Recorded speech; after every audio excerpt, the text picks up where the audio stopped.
Hi hello welcome to our channel V N கிரியேட்டிவிட்டீஸ்.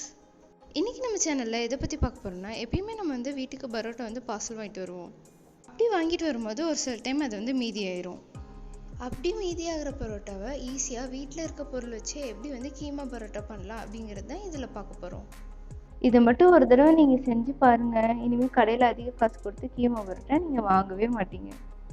இதை எப்படி செய்யறதுன்னு பார்க்கறதுக்கு முன்னாடி, இன்னைக்கு தான் நீங்கள் நம்ம சேனலில் ஃபஸ்ட் டைம் பார்க்குறீங்கன்னா மறக்காமல் சப்ஸ்கிரைப் பண்ணிடுங்க. கூடவே இந்த பெல் ஐக்கானையும் கிளிக் பண்ணிடுங்க. அப்போ தான் நான் போடுற வீடியோஸோட நோட்டிஃபிகேஷன் உங்களுக்கு வரும்.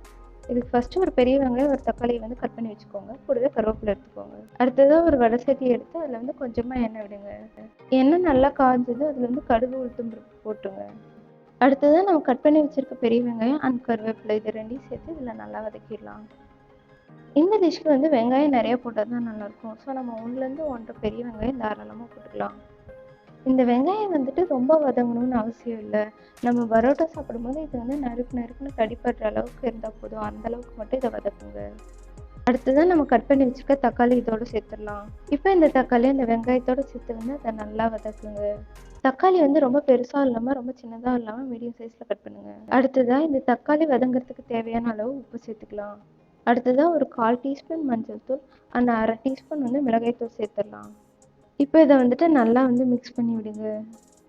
நான் காரம் கம்மியாக சாப்பிடுவேன், அதனால் மிளகாய்த்தூள் கம்மியாக போட்டிருக்கேன். நீங்கள் உங்கள் காரத்துக்கு எப்போ கூடவோ குறைச்சோ போட்டுக்கோங்க. அடுத்ததாக 1 டீஸ்பூன் கரம் மசாலா தூள் நான் ஆட் பண்ணுறேன். இப்போ இதையும் நல்லா மிக்ஸ் பண்ணி விட்டுடலாம். மசாலா பொருளை சேர்க்கும் போது அடுப்பை கம்மியாக வச்சுருங்க. அப்போ தான் அது அடி பிடிக்காமல் இருக்கும். இந்த மசாலா பொருள்லாம் இந்த எண்ணெயிலே நல்லா வதங்கி வரணும். மசாலாலேருந்து அந்த எண்ணெய் தனியாக பிரிஞ்சு வரணும். அந்தளவுக்கு அதை நல்லா வதக்குங்க.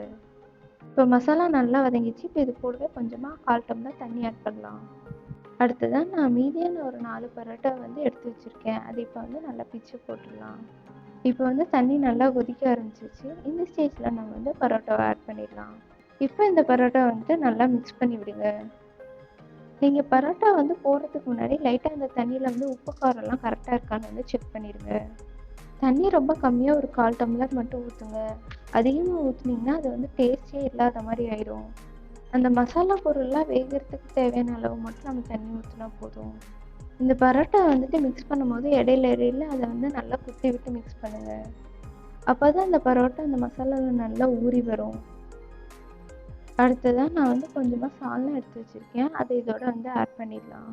உங்களுக்கு எந்த அளவுக்கு சால்னா வேணுமோ அந்த அளவுக்கு நீங்கள் சால்னா ஊற்றிக்கோங்க. இப்போ இந்த பரோட்டா அந்த சால்னாவோட சேர்த்து நல்லா மிக்ஸ் பண்ணி விட்டுடலாம். நீங்கள் இந்த டிஷ்ஷில் உப்பு சேர்க்கும் போது கொஞ்சம் கம்மியாகவே சேருங்க. ஏன்னா இந்த பரோட்டா அந்த சால்னா இதில் ரெண்டுலேயுமே உப்பு இருக்கும். அதேமாரி தக்காளி வெங்காயம் இது ரெண்டுமே அந்தளவுக்கு வதங்கணுன்ற அவசியம் இல்லை. லைட்டாக வதங்கினா போதும் இருக்குது. சால்னா ஊற்றிட்டு வணக்கும் போது அதை நல்லா குத்தி வணக்குங்க. அப்போ தான் பரோட்டா நல்லா ஊறி வரும். இது நல்லா ஊறி இருந்தால் தான் டேஸ்ட் நல்லாயிருக்கும்.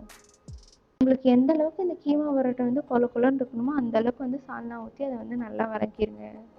அவ்வளோதான், நம்ம கீமா பரோட்டா ரெடி ஆயிடுச்சு. நீங்களும் இதை வீட்டில் செஞ்சு பார்த்துட்டு எப்படி இருந்ததுன்னு எனக்கு கமெண்ட்டில் சொல்லுங்கள். யாருக்கெல்லாம் பரோட்டா ரொம்ப பிடிக்குமோ அவங்களுக்குலாம் இந்த வீடியோவை ஷேர் பண்ணுங்கள். இந்த வீடியோ உங்களுக்கு பிடிச்சிருந்தா லைக் பண்ணுங்கள், ஷேர் பண்ணுங்கள், கமெண்ட் பண்ணுங்கள் அண்ட் மறக்காமல் சப்ஸ்கிரைப் பண்ணிடுங்க. தேங்க்யூ ஃபார் வாட்சிங். Bye by.